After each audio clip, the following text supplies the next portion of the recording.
Hello students, आज हम आपको एक्सप्लेन करेंगे चैप्टर 12 अग्निपथ।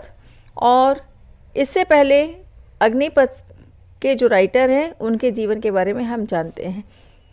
और स्टूडेंट्स, हम आपको ये बता दें, अग्निपथ जो है काव्य खंड का चैप्टर है।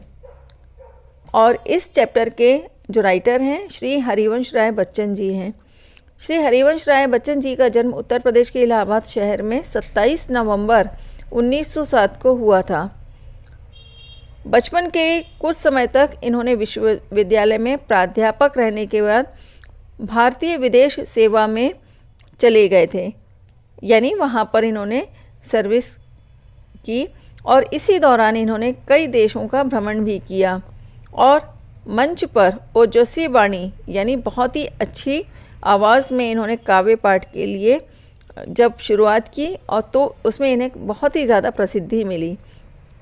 बच्चन जी की कविताएं सहज और संवेदनशील होती हैं। इनकी रचनाओं में व्यक्ति वेदना, राष्ट्र चेतना और जीवन दर्शन के स्वर भी मिलते हैं। और बच्चन जी ने आत्मविश्लेषण वाली कविताएं भी लिखी हैं।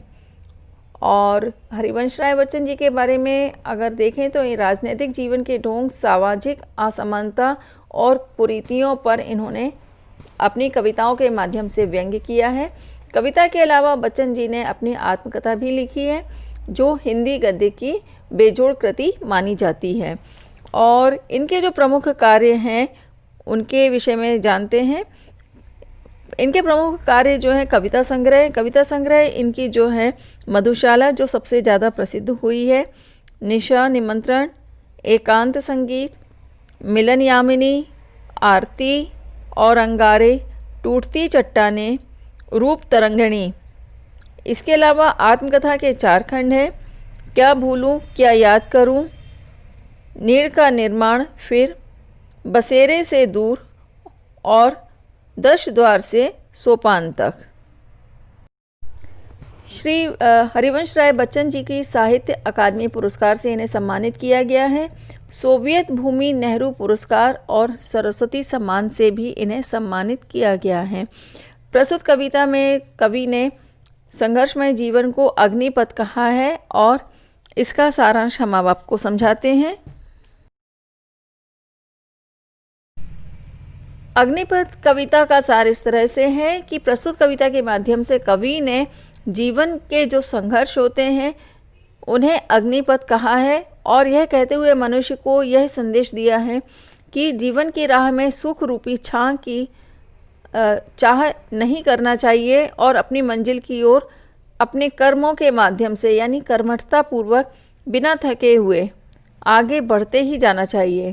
और कवि आगे कविता के माध्यम से कहते हैं कि ये जीवन जो है संघर्षपूर्ण होता है, सभी के जीवन में संघर्ष होते हैं और जीवन का जो रास्ता है कठिनाइयों से भरा हुआ होता है, परंतु हमें अपना रास्ता खुद तय करना होता है कि किसी भी परिस्थिति में हमें दूसरों का सहारा नहीं लेना है।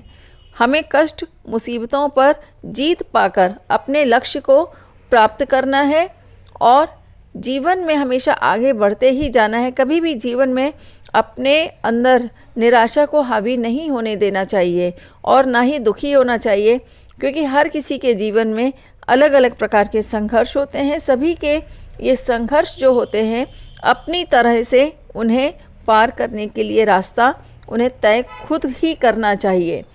क्योंकि किसी के पास अगर बहुत अधिक धन है तो किसी तरह का स्वास्थ्य उनके पास ख़राब होता है, अगर स्वास्थ्य अच्छा है तो धन की कमी है, तो इस तरह की मुसीबतें आती हैं। किसी के पास बहुत अधिक भोजन है लेकिन भोजन करने के लिए किसी तरह की मुसीबत आ रही है, अर्थात उनका स्वास्थ्य जो है उन्हें अनुमति नहीं दे रहा है कि हर तरह का भोजन वो ले सकें, या किसी तरह की परिस्थितियाँ इस तरह निर्मित हो रही हैं।